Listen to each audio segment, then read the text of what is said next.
Hi, it's Justin again with your mental health and addiction video. Um, I try to help people who have mental health and addiction in combination because there's a special need for people who have addiction, who are addicted, who also deal with mental health issues. And I want to welcome you to my second video. I hope that this will just be one video that I don't have to make into two. Unlike last time, don't know if you can tell, but I reduced the quality. I don't really have a reliable way to upload videos or to make videos. I'm actually borrowing a phone and using a computer from the 90s. But anyway, I am going to be going over the drowning effect in a little bit more detail, dreams of using, and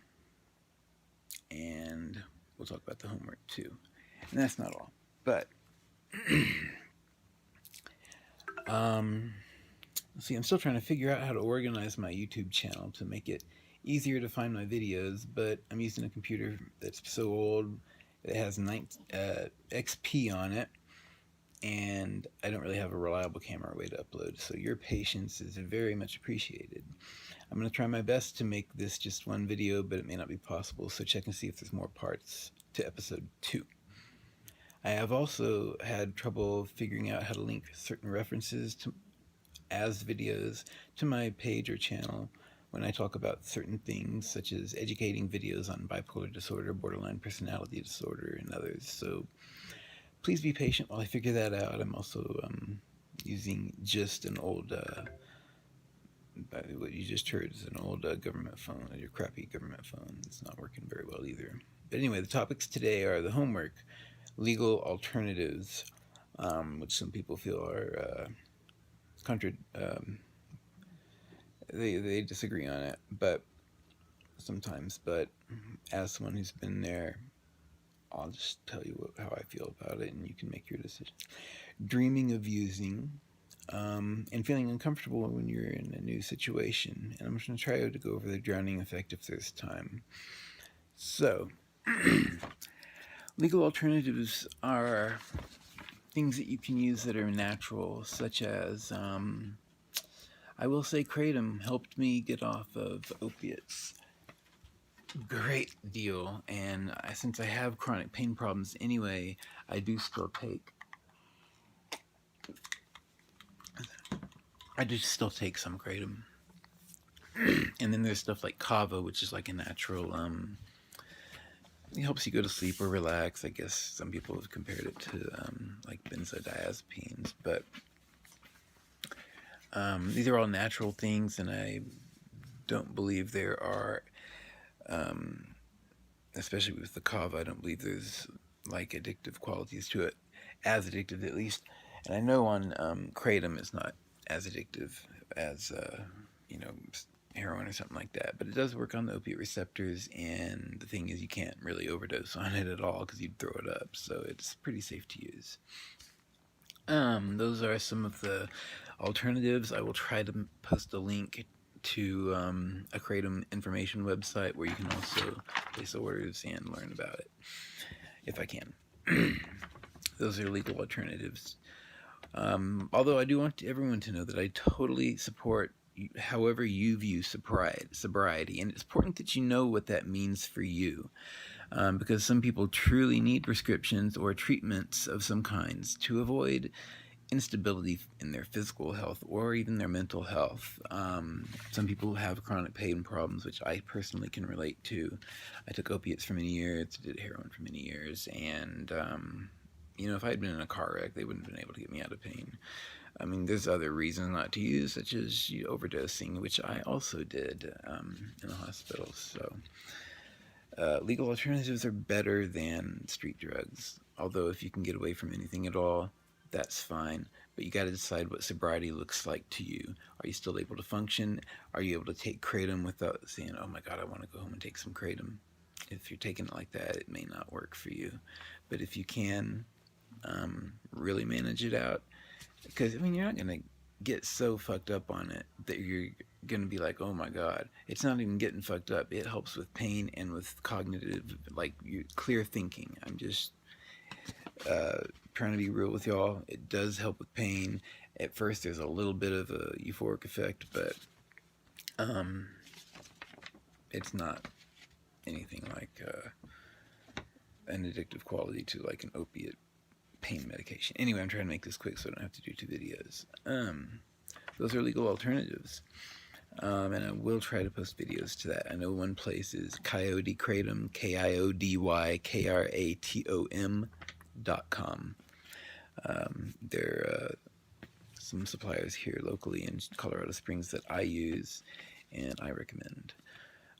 Dreams of using, those are very normal. I know they can be disturbing, but your brain is processing out some of that stuff. Maybe in the back of your brain you're thinking, oh, I'm probably wanting to use, we may be missing that feeling, but our logic tells us in our brain that we do not need to use. That is a primitive part of our brain that we need to overcome. It says, you need to use because my brain needs it. But you're telling yourself, no, my life will be better off. I'll be better off when I get through this. And it will. It may still be hard, but you're going to have all your faculties there, and you're going to be able to deal with shit instead of hiding it all behind the whatever drug your drug of choice is. It's okay to feel uncomfortable when you're sober. You're not used to it, so it may feel new, but stick with it. Post-acute withdrawal symptom is very real, but it gets better over time, and I will try to provide a link to a video about how post-acute withdrawal symptom or PAWS, P-A-W-S, works, and what it does to your brain, because people just don't really understand it. It makes more receptors for, like if you're taking opiates, for example, it'll make more receptors for your opiates, so that the more opiates you take, the more you're feeling more receptors, so it takes more of the drug to make you feel that certain way or get the same relief or whatever it may be. It's called, I guess it's in a way called titration, is a legal medical term, but it's also called, you have to take more to feel the same way. It's just how it's described. It's the way it works, and it's the way it changes your brain, because it really does change how your brain works. And when you no longer have that drug that's filling those, say, dopamine receptors that feel good, you've got all these dopamine receptors now, but you've just got a little bit of dopamine compared to what you used to have. It's not a little bit necessarily compared to most people, but most people may have that one receptor, whereas you've got 23 or however many you've got now. And some of those receptors are going to have to die off, and it takes time. But I'll try to post a video about PAWS. That's why it's uncomfortable a lot of times when you're first sober for the first year or so. It can be hard. It's not usually a year, but some people say it's 6 months, but I guess it depends on how long you've been using and how hard, especially, like I said, with opiates. I don't know as much about meth addiction. I was on meth a while back, but I didn't... I was on it, but I can't speak too much about that. It was a lot longer ago, and I've done a lot more drugs since then, and it's just easier for me to remember everything that I can tell you. So I'm never going to give you information that I'm not sure about. I'm going to give you information based on my knowledge and experience and anything I've learned, and if I'm unsure about it, I'll let you know. So as I was saying, it is okay to feel uncomfortable, like if you're going to a friend or a family's get-together.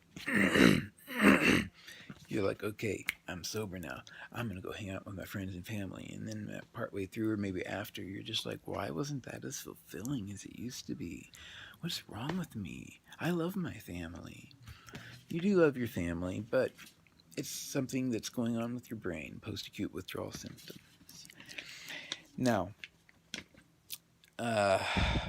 homework, we're going to practice 1,000% honesty and keeping that up, actually, and seeing how honest you are with yourself and if you believe your own lies or embellishments. So, Communication was what that was. Mistakes and honesty was what that was. So the homework was for yourself and others who matter. Practice telling, no exaggerations, no white lies, embellishments, untruths, etc. And practice this for real life and see how often you're believing your own lies or even touting them again to other people as if they're the truth or fact. There's no reason to lie about most things. There's just not. Most people are pretty understanding. Even people with mental illness can be pretty understanding. I'm pretty understanding, although it doesn't seem to be understood by a lot of people, but I just want the truth.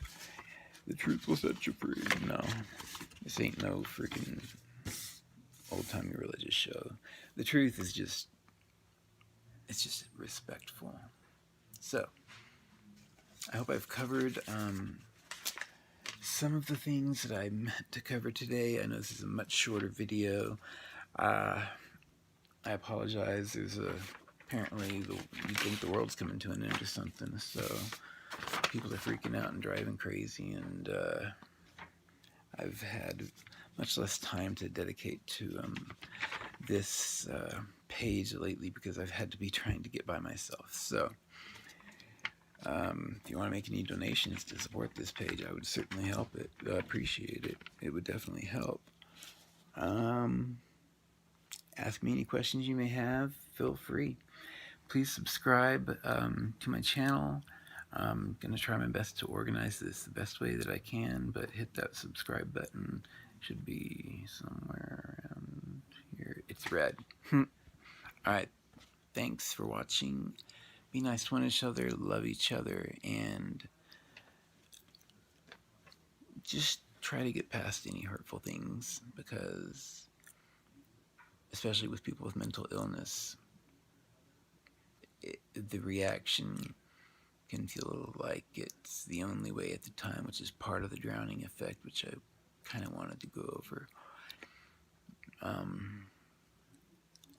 But the drowning effect, like I said, is when someone is in so much distress that they could be your husband, your mother, your wife, your daughter, your spouse, whatever, brother, sister, however close you are.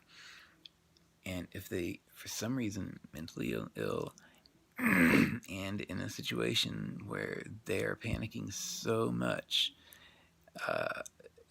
that they're unable, not that they would even cross their mind at that moment to think about how ridiculous they may look if they are like screaming and panicking for help. Maybe you can't help that person for whatever reason, but don't ignore the person. Don't give them, a line of BS, because they know what that is. People know what that is. I mean, be honest. My arm doesn't reach. I'm sorry. I don't want to fall in. I'm sorry. But don't ignore them. Get them help somehow. Help them. If they're drowning, find help or help them somehow, if you can. But at the very least, stick with them. Stick by their side. Sometimes that's all a drowning person needs is to know they're not alone. Anyway, it's hard to explain that drowning effect, but I'm going to. It take me time, but I am going to get the drowning effect down, and I'm going to make it explain. I'm going to explain it very well as soon as I can. Again, I'm Justin. This is Mental Health and Addiction. On my YouTube channel, please subscribe to my videos and comment, ask me questions. Thank you very much.